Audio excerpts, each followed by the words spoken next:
उसकी औषधि भी, उपचार भी सही किया है, लेकिन बीमारी जो की त्यों है। उसका कारण क्या है? कोई न कोई बद परहेजी उससे होगी। ये बद परहेजी किस चीज की है सुंदर साथ जी? हमारे अज्ञानता की। अज्ञानता का ही मूल सब कुछ बनता है। लापरवाही इसको कहें, अनगौरी कहें, ये सब मूल किसका है? अज्ञानता का। ज्ञान हमें मिला है, जागृत का ज्ञान मिला है, आत्म जागृति का ही ज्ञान मिला है, मुक्तिदाता ज्ञान मिला है, लेकिन ज्ञान पाकर के फिर भी हम अनजानों जैसा भाव विचार, अज्ञानियों जैसा भाव विचार व्यवहार अपने दिल में लिए हुए हैं। ये सब कारण क्या है कि अभी हम इस वाणी को समझ नहीं पाए। क्योंकि वाणी से श्री प्राणनाथ जी दावा कर रहे हैं, ये वचन ऐसे जागृत जगावत तत्किन, जो सिर ना लीजे अपने तो कहा करे वचन। ऐसा तत्व ज्ञान, ऐसा जागृत बुद्ध का ज्ञान दुनिया में पहले कभी नहीं था, न आगे कभी होगा। क्योंकि ये ज्ञान ब्रह्मात्माओं के कारण इस दुनिया में आया है। अगर ब्रह्मात्माएं सुरता रूप से खेल में ना आई होती तो इस ज्ञान को किसके लिए कहते? वाणी में श्री प्राणनाथ जी सुन कर रहे हैं कि कहन मेरा ब्रह्म सृष्टि को सुन सी सब संसार, मकसूद तिनका होए सी जो लेसी दिल विचार। कहने के लिए तो ब्रह्मात्माओं के लिए है। क्योंकि रास ग्रंथ में शुरू के प्रकरण में आती है, ये वाणी दुनिया में ना कहवाणी, पर साथ माटे कहवाणी। दुनिया के लोगों के लिए नहीं है, हद के जीवों के लिए नहीं है। क्योंकि हद के जीव इस वाणी को समझ ही नहीं पाएंगे। अगर समझ में आ गई तो इस वाणी के अनुसार वो चल ही नहीं पाएंगे। तो साथियों, बहुत बड़ी बातें हैं, ज्ञान बहुत है। एक विशेष में हम सबसे पहले मूल पॉइंट पर आए कि हमने निज नाम तारतम लिया है। ये नामदाम लिया है, तारतम लिया है, तो क्यों लिया है? इससे क्या पाना चाहते हैं हम? किस जरूरत के लिए लिया है? कोई भी बात, कोई सामान लेने के लिए बाजार में जाए, कोई भी घर का कार्य करें, तो उसके मूल में होती है जरूरत। यानी कोई भी कार्य करे तो वो जरूरत में ही किया जाता है कि उसकी जरूरत है, करना है। तो क्या जरूरत है इस निज नाम तारतम की? जो नाम दाम लिया है तो क्यों लिया है?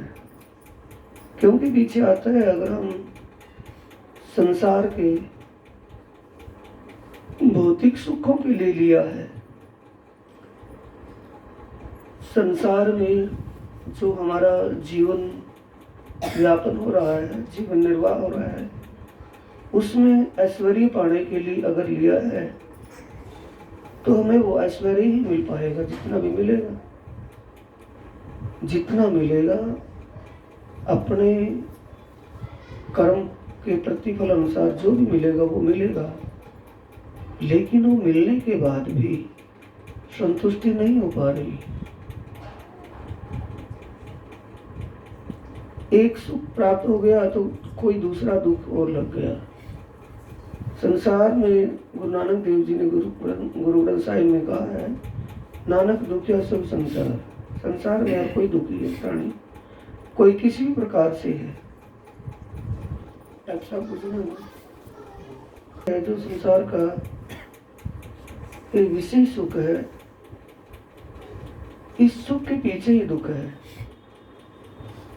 ये मानती श्री प्राणनाथ जी जब कुंभ के मेले हरिद्वार में शास्त्रार्थ में बैठे थे, तो वहाँ सभी धर्माचार्य थे। सभी धर्माचार्यों ने किसी ने एक से सवाल किया कि हे महात्मा, ये दुख का क्या कारण है, दुख क्यों होता है? ये बात परमहंस महाराज श्री रामदास जी से पूछी गई थी। जब हरियाणा पंजाब एक ही था, पंजाब कहते थे इसको, और ये अम्बाड़े में ये गोष्ठी हुई जिसमें महाराज श्री उनसे भी बात पूछी गई कि आप अनुभवी शास्त्री माने जाते हैं। तो आप बताइए अपने अनुभव से दुख का कारण क्या है। तो विजयानंदन बुद्ध निष्कलम स्वरूप प्राणनाथ जी ने भी कहा कि दुख जगत में है ही नहीं। दुख कब है? जब हम कोई तृष्णा इच्छा दिन में लेते हैं कि ऐसा हो जाए, लेकिन वैसा नहीं हो पाता। जैसा होता है वो हमें सूट नहीं करता। जो हो रहा है वो हमें सूट नहीं कर रहा। हम जो चाहते हैं वो हो नहीं रहा। तो जो हम चाहते हैं, दुख किसके पीछे है? हमारी चाहना के पीछे है। ध्यान देंगे, हमारी जो चाहत है वो चाहत पूरी नहीं हो रही, जिसके कारण हम दुखी हैं। अगर दिल में कोई चाहत ना हो तो फिर दुख ही नहीं होगा। ये वाणी जागृत क्यों है? ये वचन ऐसे जागृत जगावत तत्खिन। एक चौपाई वाणी में आती है, हम तो हाथ हुक्म के और हक के हाथ हुक्म। इत हमारा क्या चले, जो जानो त्यों करो कसम। ये वाणी का कथन है नहीं है। ये वचन ऐसे जागृत जगावत तत्खिन, जो सिर ना ले जे अपने। ये वाणी को कहते रहे, चौपाई बोलते रहे। अगर अपने आचरण में यानी अपने सिरोधार्य नहीं की कि हाँ, जैसा मेरी आत्मा के प्रीतम पारब्रह्म परमात्मा धाम धनी जैसा दिल में लिए हुए है, वैसा ही मेरा जीवन व्यापन हो रहा है। यानी उन्हीं की मर्जी से मेरा ये जीवन जिस भी स्थिति में जिसका है, जिस हालात में जिसका जीवन चल रहा है, गुजारा हो रहा है, वो किसकी मर्जी से है? उसमें अपने किसी की मर्जी चलती है कि परमात्मा की मर्जी है? वो धनी जैसा चाह रहे हैं उसके लिए कहा है। पीछे आया चौपाई में, हाँ, ये प्रकरण 102 में आया, लास्ट चौपाई आती है। महमत कहे ईमान इशक, शुक्र गरीबी सवर। इन भी दुरूह दोस्ती धनी की, प्यार कर सके तो कर। ईमान इश्क, उस प्रीतम के प्रति दृढ़ ईमान हो। हम किसी कारण से संसार के जीवन निर्वाह करते हुए किसी प्रकार से हम जब पीड़ित हो जाते हैं, दुखी हो जाते हैं, तो किसकी तरफ दौड़ने लगते हैं? संसार वालों की तरह हैं, उसी चाल में दौड़ पड़ते हैं। संसार वाला यानी कि संसार वाला किसको मानेंगे? जिनको ये आत्मीय ज्ञान नहीं मिला। ये वचन ऐसे जागृत जगावत तत्खिन, जिसको ये वचन अमृत नहीं मिले, जिनको ये ज्ञान सुनने समझने को नहीं मिला, पढ़ता रहे। पढ़ने वाला भी ऐसा है जैसा नॉन परिणामी। जिस वाणी को पढ़ ही रहा है, अब तक समझ में नहीं आई, तो उसको आप किस दर्जे में, किस कैटेगरी में गिनेंगे? अनजान वालों में, जानने वालों में? जो वाणी को खाली पढ़ रहा है, उसकी समझ में अब तक कुछ नहीं आया, तो पढ़ने वाला भी ऐसा है और जो नहीं पढ़ रहा वो भी ऐसा ही, दोनों एक समान है। इस वाणी को पढ़कर जानकर कुछ समझ में आ गया तो उस वाणी में से उसको मिल गया।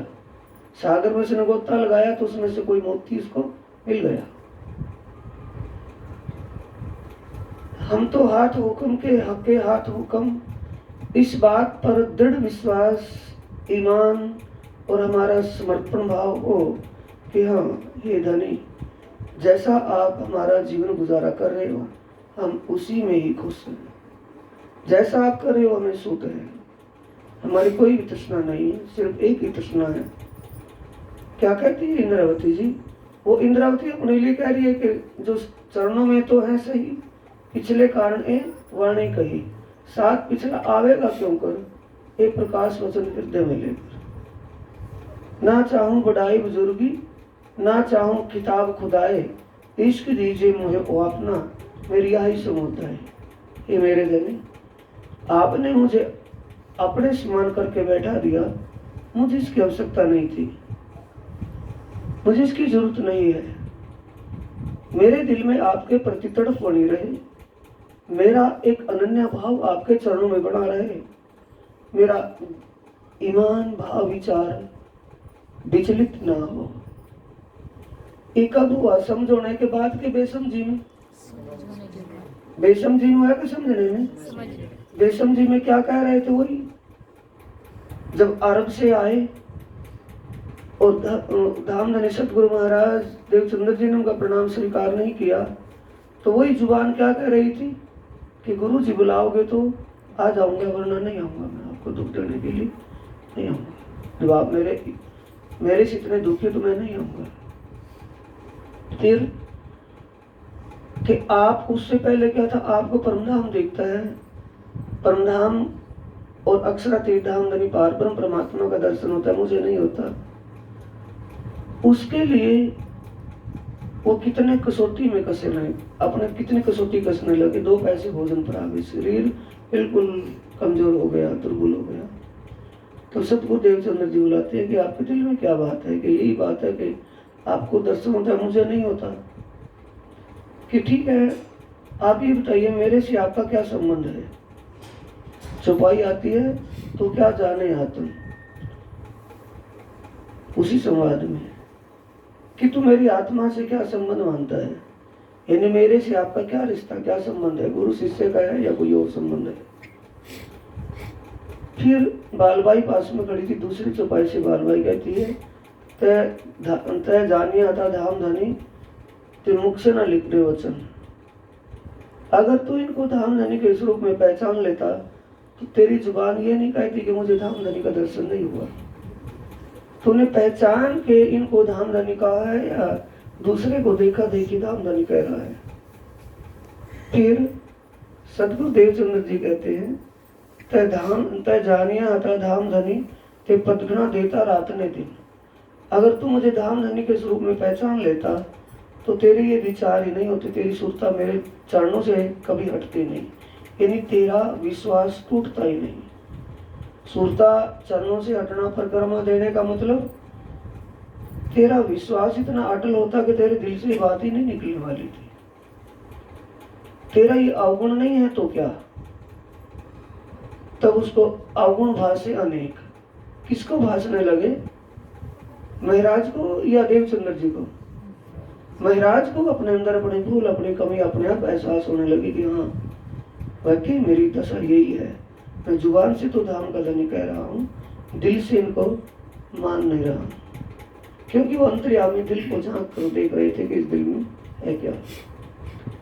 तो साथियों, जो हम कह रहे हैं कि वचन ऐसा जागृत है, हमने नामदान इतने दिन से ले लिया है, कितने दिन से नामदान लिया है, क्यों लिया है?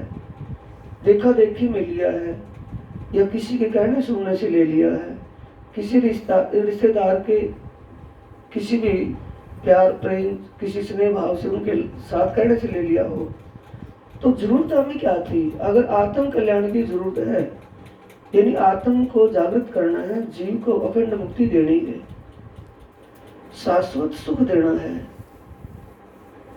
अखंड शांति को प्राप्त होना है, तो उसके लिए क्या करना पड़ेगा? ये निज नाम तारतम जो लिया है वो समझना पड़ेगा कि जपना पड़ेगा? विचार करके देखो सुंदर साथ जी, जपना पड़ेगा या समझना पड़ेगा? क्योंकि तारतम के शब्द ये वाणी का मूल है।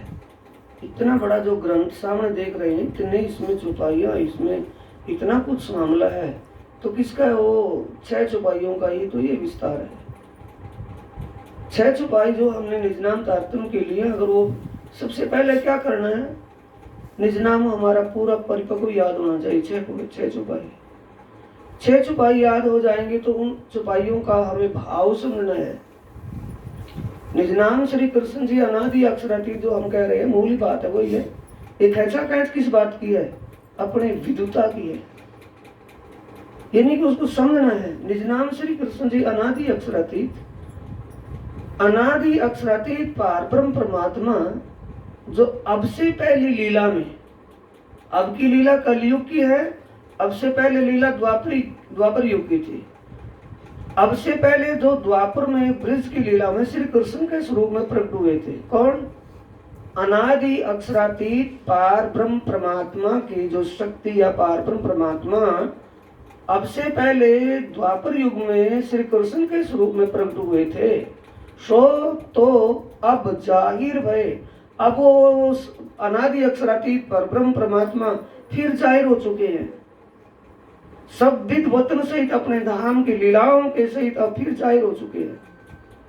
पहले अपने धाम की लीलाओं का कोई जिक्र नहीं किया था, सिर्फ उनको थोड़ा सा झलक गोपियाओं को दिखाई थी परमधाम की लीलाओं की, तभी तो उनके साथ वो जुड़ी हुई थी, उसी लीला से आकर्षित थी वो।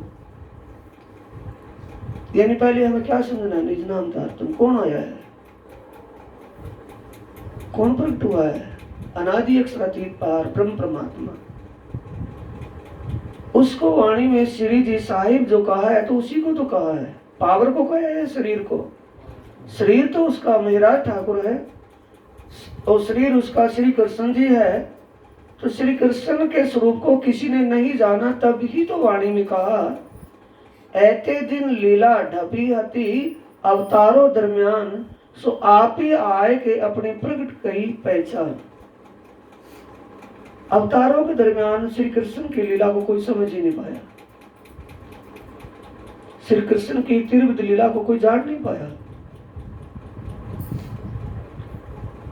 अपने ऐते दिन लीला ढपी हती, ढपी हुई थी, तो प्रकट वाणी के शब्दों में क्या कह रहे हैं? अब लीला हम जाहिर करें। जो लीला ढकी हुई थी मैं उसको जाहिर कर रहा हूं। क्या जाहिर कर रहे हैं? जिन चाहा देखूं प्रेम स्नेह, सो सूरत धनी का ले आवेश, नंद घर कियो प्रवेश। दोए भुजा, अगली चौपाई, दोए भुजा स्वरूप जो श्याम, आत्म अक्षर जोश। क्या गया? पहले में आवेश आ गया, दूसरे में जोश आ गया। इन्हीं पॉइंटों को पकड़ ले। ब्रज में कौन था? अनादि अक्षरातीत पारब्रह्म परमात्मा का जोश और आवेश ही तो कन्हैया या नंद कुमार के तन में विराजमान था। उसी को हम इसी प्रकट वाणी के शब्दों से 100वीं चौपाई आती है। उस 100वीं चौपाई में क्या लिखा है? धन जी का जोश, आत्म दुल्हन, नूर, हुक्म, बुद्ध, मूल वतन। ये 500 मील भाई महामत वेद कतेबो पहुंची सत। महामत का अर्थ क्या लगाते हैं? शब्द का अर्थ के बड़ी बुद्धि के सागर, यानी महान बुद्धि वाले। और ये और 4 शब्द कहाँ चले जाएंगे? धनी का जोश, हुक्म परमात्मा का आवेश, नूर अक्षर की आत्मसुरता, आत्म दुल्हन श्यामा जी की सुरता, और जागृत बुद्ध असराबिल फरिश्ता। ये सब कहाँ बैठे हैं? विजय अभिनंदन बुद्ध निष्कलंक के धाम हृदय में विराजमान है। तो पहले कौन था? वो जोशी आवेश था या कोई और था?